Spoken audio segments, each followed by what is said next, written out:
So, Sarah, first of all, you have said that geopolitics is extremely important in economics these days. What do you mean by that?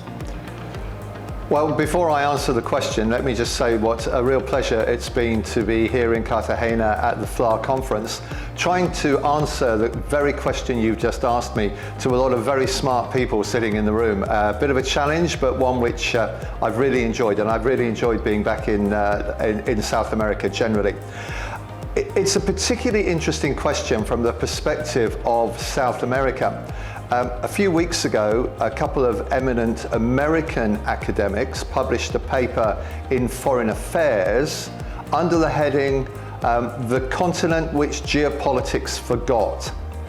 And it is the case to a very large extent that because of its geographical location as much as anything, Latin America has not been central to the geopolitical challenges which are renting the globe largely at this time, whether we're talking about Russia, Ukraine, US, China, obviously Israel, Hamas. No real direct impact on Latin America. So let me elaborate a little bit on geopolitical theory to explain what I mean. The prevailing theory from which I started on this thinking back in the start of this century revolved around the fact that the global economic center of gravity, by which I mean the north-south line, half of global GDP to the west, half of it to the east. If we go back to about 1950, it was roughly in mid-Atlantic. But particularly since the end of 2001, when China joined the World Trade Organization, a really important moment in geopolitical evolution, the global economic center of gravity has been moving rapidly back eastwards and is now run somewhere through East India. That's how far it has moved in just 70 years or so. Back even 10 years ago, we used to say that geopolitics will inevitably follow this tectonic shift in the global economy. But at some point, maybe 5 or 6 years ago, we clearly reached an inflection point, and that inflection point has become very clear in the post-COVID era. We now live in a world where economics is tending to follow geopolitics, and we see that very clearly in sanctions against Russia, the impact which the Russian invasion of Ukraine has had on the price of oil, very political act affecting the oil and gas price, now leveled out fortuitously for the world economy as a whole.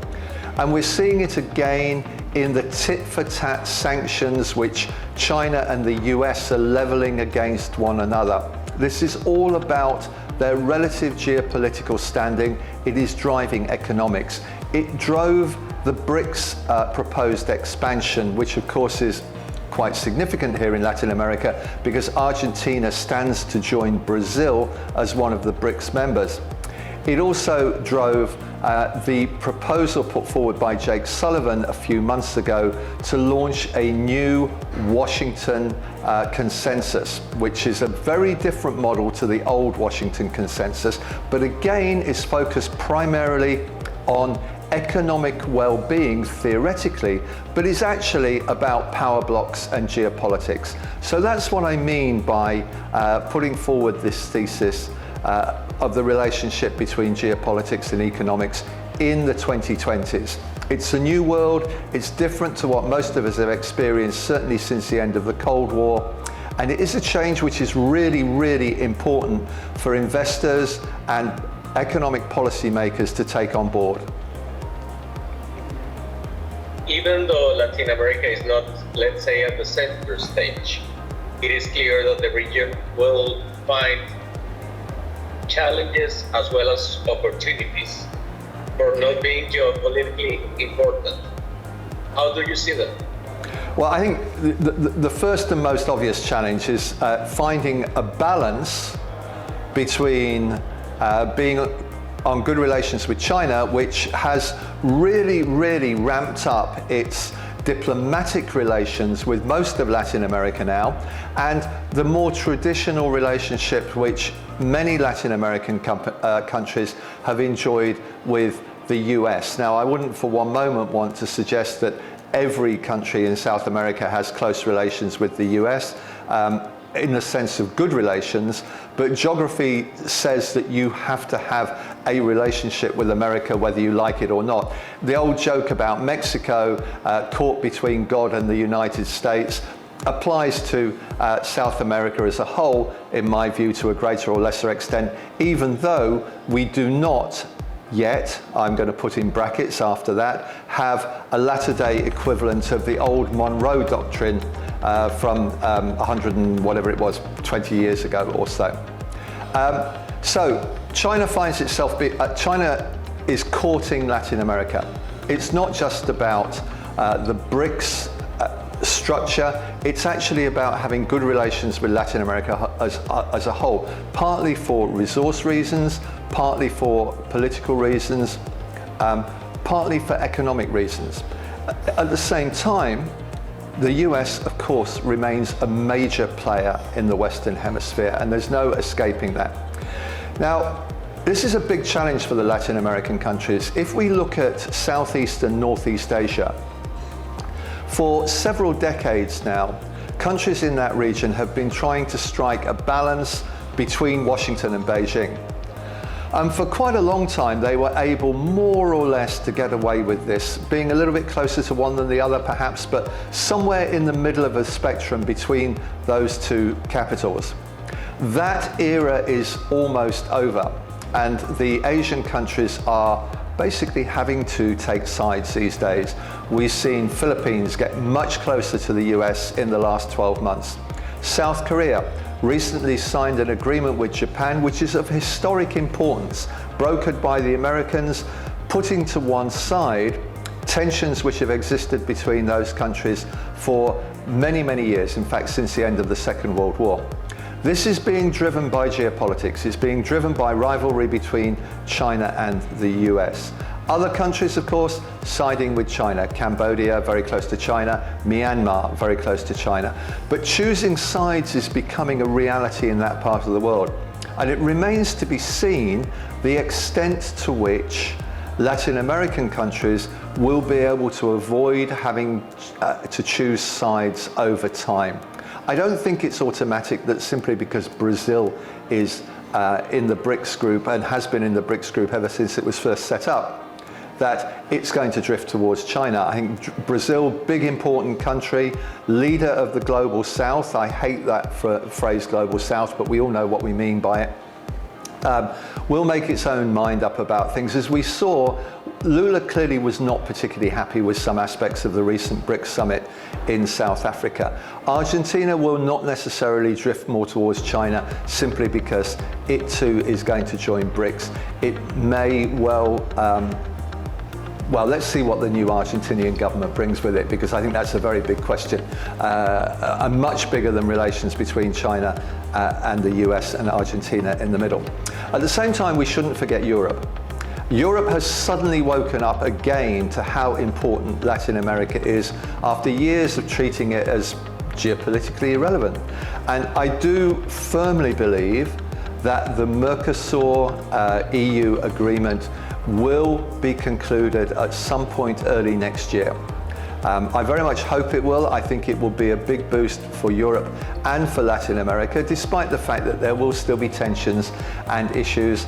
I mean, really all that needs to be done now is that the French need to be persuaded to sign up to some aspects on environment, I think mainly, with which they're not happy. Now, I don't underestimate the difficulty of that. Many years ago, 30 odd years ago, I was a British diplomat serving in Paris. I know how difficult it can be to get the French to change their mind. They do like to hold on to a matter of principle, but I do think that common sense is going to prevail, and we're going to see closer economic and political relations over the course of the next 5 to 10 years between Latin America and Europe, perhaps in particular on shared challenges relating to the decarbonisation of the global economy, in which I am in no doubt whatsoever Latin America has a major role to play. isn't the United States, let's remember after all, Latin America is the U.S.'s backyard. But of course, major question marks appear when you take a look at the U.S., specifically because of the possibility of Donald Trump returning to power. How will that alter sort of the geopolitical imbalance that we have today?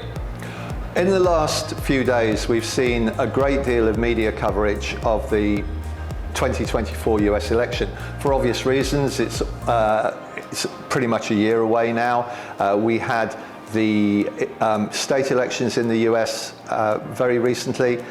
We've had yet another fairly irrelevant Republican presidential nominee debate.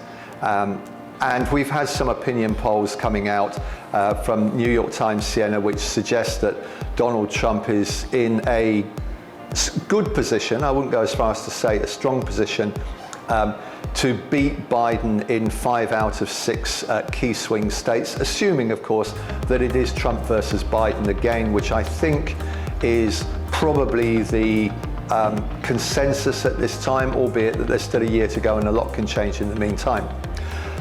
So people, investors, the general public and so on, are beginning to focus now on what a Trump second term might mean. And it is not going to be anything like 2017. We need to be absolutely clear about that. If Donald Trump is back in the Oval Office on the 21st of January 2025, he is going to bring with him a large number of senior and middle-ranking officials who are going to be very, very committed to a MAGA-type agenda. And we're going to be dealing with an America which is very, very different indeed to the America which we've been used to in our lifetime. Now, I want to underline those last words, in our lifetime, because if we look at the history of the Republican Party, from when it was founded sometime in the middle of the 19th century through to about 1953, when Eisenhower was president, the Republican Party has traditionally been isolationist and protectionist. And Donald Trump, in many respects, is taking it back to its roots. He is this America First is code for isolationism. He's threatening to impose 10% tariffs on all imports into the US. Now, for sure, this isn't quite a latter-day equivalent of the Smoot-Hawley legislation from 1931, which was very instrumental in triggering the Great Depression, or deepening the Great Depression, perhaps I should say. But it would nevertheless be a major blow to the global economy, an isolationist America throwing up protectionist barriers. Now, it has to be said that this is largely what one would expect, history tells us, from the geopolitical cycle. Nevertheless, none of us can remember when America was quite in that mode, and it would be a big shock to the global system overall. America would basically surrender global leadership. It would surrender being a champion of free trade insofar as it ever has been. Let's be sure to keep in mind, as I'm sure all your viewers in Latin America know, America is not exactly free trade. It can be quite protectionist even in its better moments. But under Trump, I think we're going to see a very different world. Now, that's not to say that Trump is going to be running it himself. I think Trump is going to be concentrating on Donald Trump's agenda. But those officials whom he would be bringing with him are going to be driving a very different agenda to the agenda even which we have under Joe Biden, despite the fact that I would have to say that there are aspects of the Biden agenda, the Inflation Reduction Act being notable, which are also quite protectionist, and protectionism is not exclusive to the Republican Party. On US policy to China, I think that's the one thing which wouldn't change. I think Donald Trump would continue in much the same vein versus China as Joe Biden is in. And of course, Biden has very much followed in the same vein as Trump in the period between 2017 and 2020.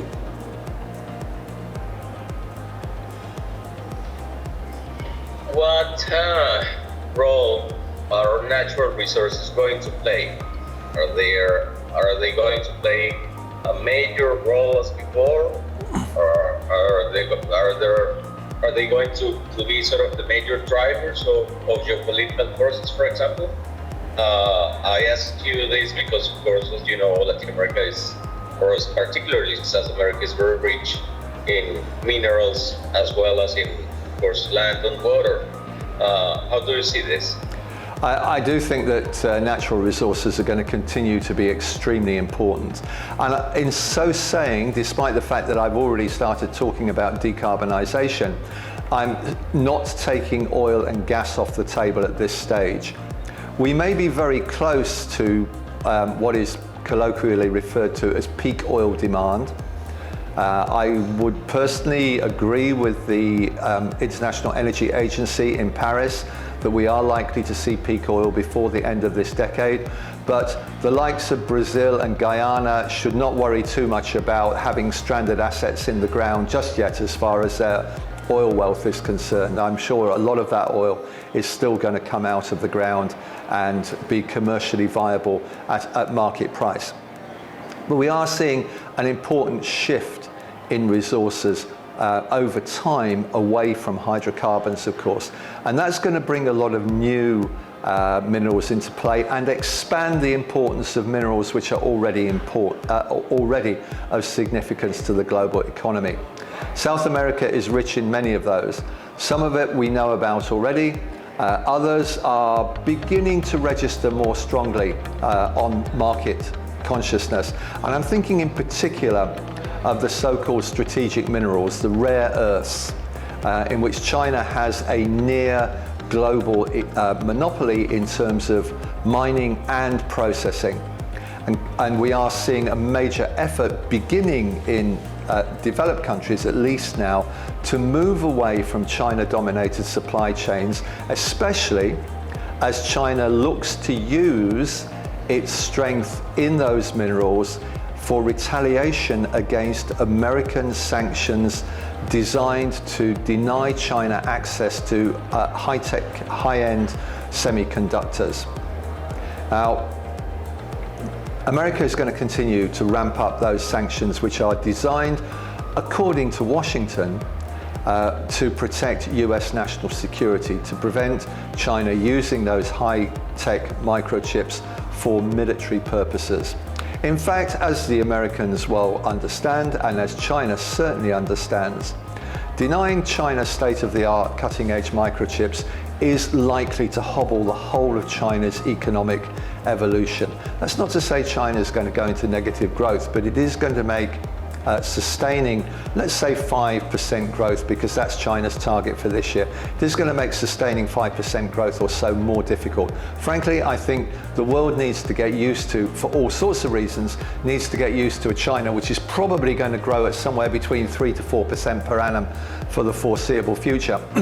China's domestic policies being an important contributor to that, as well as geopolitics.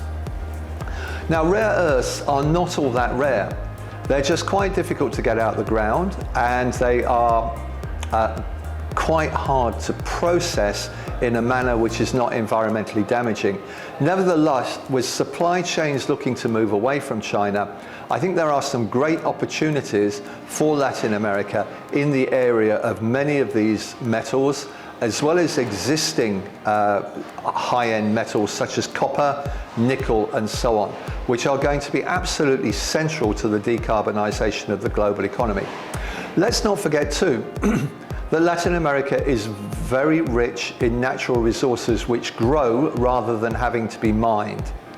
And as we look forward to decarbonisation, I'm sure that the way in which forestry is managed in much of Latin America is going to be very central to cleaning up the mess which the developed world, I want to be very clear about this coming up to COP28, the developed world has made of putting all that carbon into the atmosphere in the first place. Now, back 30 years ago when I was at the OECD in Paris, we were arguing then about whether reducing the carbon in the atmosphere should be based on stocks, i.e. what's been put up there by the developed world in its developing process, or flows, what's being put up there today. I'm going to nail my colours to the mast and say even then, still even more today, I firmly believe that the onus is on the developed world to get to grips with the fact that it is largely responsible for the stocks of carbon dioxide in the atmosphere and to pay the bill accordingly. Sadly, I don't think we're going to see very much progress at COP28 towards that end, despite the fact that I do think that the United Arab Emirates will be an honest broker chairing that meeting. It's an oil producer, so there are always doubts about that, but I do think the meeting will be well chaired. I just think it's going to be very, very difficult to get an agreement which is going to take this agenda forward.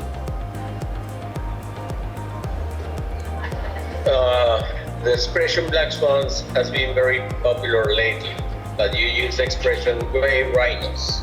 Could you please explain what do you mean by that? Certainly. Michel Wucker, a noted geopolitical thinker, came up with the idea of grey rhinos. Now, we hear a lot about black swans, and one can use the phrase quite handily, of course, but how do you talk about something which you don't know what it is? By definition, a black swan is what Donald Rumsfeld infamously referred to many years ago as an unknown unknown. Grey rhinos are known unknowns. They are nasty, or potentially game-changing events which we know could happen. We can see them, and they are out there lurking. And sometimes they do happen, sometimes they never happen. Let me give you 3 examples of recent grey rhinos. First of all, COVID-19. The world knew that there could be a pandemic. We didn't know when, we didn't know what form it would take, we didn't know how serious it would take. Classic grey rhino. And yet, despite the fact that we knew it could happen, much of the world got caught without the relevant materials, mechanisms, policies, and so on, actually to counter the pandemic effectively at an early stage. Secondly, Russia's invasion of Ukraine, another classic grey rhino. After all, Vladimir Putin had successfully seized part of Georgia in 2008, he seized Crimea, he seized part of eastern Ukraine during the course of the last decade. Why would we imagine for one moment that he would be satisfied with that? Entirely a predictable event, even if the timing again was harder to predict. Thirdly, Hamas, Israel. Despite what Jake Sullivan said in the week before the 7th of October about the Middle East being more stable, peaceful, I can't remember the exact word he used, than it had been for a long time, that situation remained a frozen conflict. It was not active, but it always had the potential. And none of us should have been particularly surprised by the fact that it flared up again, despite the fact that it was certainly at the upper end of the spectrum of what one might have expected in conflict between Hamas and Israel based on historical precedents. Now, we live in uncertain times. There's no question about that whatsoever. We're at the end of a geopolitical cycle. The American unipolar moment is over. We could have a fairly meaningless discussion, I think, about whether we live in a bipolar world, a multipolar world, or whatever. The fact is that power in relative terms has been shifting ever since, to go back to a comment I made a few minutes ago, the time when China joined the WTO back in 2001, that being the landmark moment. And that relative balance of shift in the balance of power multiplies uncertainties. History tells us this is usually the case at moments like this, and it just means that there are more grey rhinos out there. And the big difficulty for policymakers and investors alike, as we're seeing at the moment with all the focus on Israel-Hamas, is that investors and policymakers have enormous difficulty on focusing on more than one big issue at a time. So we tend to forget about the other stuff and put it on a back burner, and then suddenly it takes us by surprise because we've forgotten about it. Don't forget those grey rhinos. I live in Zambia. In my slide pack I have a photo of a rhino which I took a few weeks ago, actually on my daughter's birthday. just 10 kilometers from my house. I was on foot in the bush. I can tell you, when you get up close to a rhino, you can't miss them. The final question is, what sort of advice do you give to business or political leaders, not from the developed world, but from the emerging economies regarding this complex geopolitical situation we are facing now? I think if you can manage to strike a balance and remain neutral between the US and China, it's not a bad place to be at this time from a policymaker perspective. But having said that, I want to put forward a bit of thinking about the relative balance of power between the US and China, which is only now beginning to register seriously with thinkers in the field of geopolitics. I think for many years we have become seduced by purchasing power parity. And we've got used to hearing people say, China's economy is bigger than the US's in terms of purchasing power parity. With all due respect to the advocates of purchasing power parity, it's a fairly meaningless statistic. In the end, it doesn't matter what your PPP is. In the market today, a barrel of Brent crude is going to cost you $84. Doesn't matter whether you're America, China, or whomever, you are going to have to pay $84 in hard cash, and your PPP is irrelevant to that. It's about real money, it's about the real economy. If we look at China today, income per capita is about a fifth of the US's. So even if you take the difference in the size of population, the Chinese economy in real terms is significantly smaller than the US's. And even if China can continue to grow at the 3 to 4% per annum, which I mentioned in a response to an earlier question, it's going to be a very long time before it overtakes America to become the world's biggest economy. Now, let's put to one side for a moment the thought that Donald Trump might be back in the White House in 2025. If America continues more or less on its present track, and if Xi Jinping continues more or less on his present track, and I think I would put my money on Xi Jinping keeping China pretty much on its present track for the foreseeable future, where everything comes second to sustaining the Communist Party's grip on power in perpetuity, even the well-being of the economy, I would ask policymakers, I would ask investors, I would ask the world at large, if you had to choose a horse to back in that race, would you really be choosing China at this time? And let's just go back and to the BRICS phenomenon. As I mentioned earlier, Lula was obviously uncomfortable with some aspects of the BRICS summit in South Africa recently. Argentina says it's going to join. Interesting, Argentina is the only real democracy of the aspiring BRICS members who are likely to join early next year. The rest of them are autocracies. Xi Jinping is busy trying to turn BRICS into an autocracy club. And obviously the addition of Saudi Arabia, Egypt, UAE, Iran will be a big step in that direction. I would argue Ethiopia as well, despite the fact that it has sort of elections. Why is he doing that? He's doing that because he wants not to promote autocracies worldwide. He wants to promote autocracies outside China to the people of China to persuade them that they have the best form of governance. And in the words of a former American presidential candidate from 40 odd years ago, Tip O'Neill,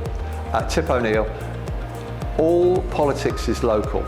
And in joining BRICS, in associating more closely with China, what countries would do well to remember is that in the end, China will continue to act in China's best interests, just as, of course, the US will continue to act in the US's best interests. And I'm now going to mention a country outside of Latin America, but it's perhaps a country which is a very good example to follow. Both China and the US are courting India, a big power in its own right and a leader of the global South. George W. Bush when he was president, deeply believed that India was a natural ally of the US. I don't know anybody in India who believes that. India will make its own way forward in India's best interests. And what I would say to the policymakers in Latin America, the people of Latin America, is you have to determine what is in your own best national interest and act accordingly. As far as investors are concerned, what I would say is I do think there's going to be lots of opportunities in Latin America in the near to medium term. Obviously, a lot will depend on what policymakers decide. And if you'll excuse me from being slightly undiplomatic, we have seen some fairly questionable economic decision making in some Latin American countries in recent years, and we continue to do so. But the one thing investors don't want to have to deal with is uncertainty. And even a regime which isn't necessarily the most economically literate in the world, if it is stable and if it can provide a degree of certainty and there are investment opportunities there, investors will come. And I think we are looking at a significant paradigm shift towards Latin America over the course of the next 5 to 10 years, perhaps driven particularly by global decarbonisation and by the fact, to go back to where we started, that to a certain extent, Latin America remains immune to the geopolitical tensions which are so prevalent in the Northern Hemisphere today. Well, Mr. Newton, it's a real pleasure and an honor to talk to you. Thank you very much. I'm sure that the readers of my newspaper are going to appreciate your thoughts a lot. Well, thank you very much for your time, and I very much hope that I shall be back in the region before too much longer, and then if nothing else, maybe we can do another interview. You can tell me what I got wrong today. Absolutely, sir. Thank you. Sir. Thank you so much.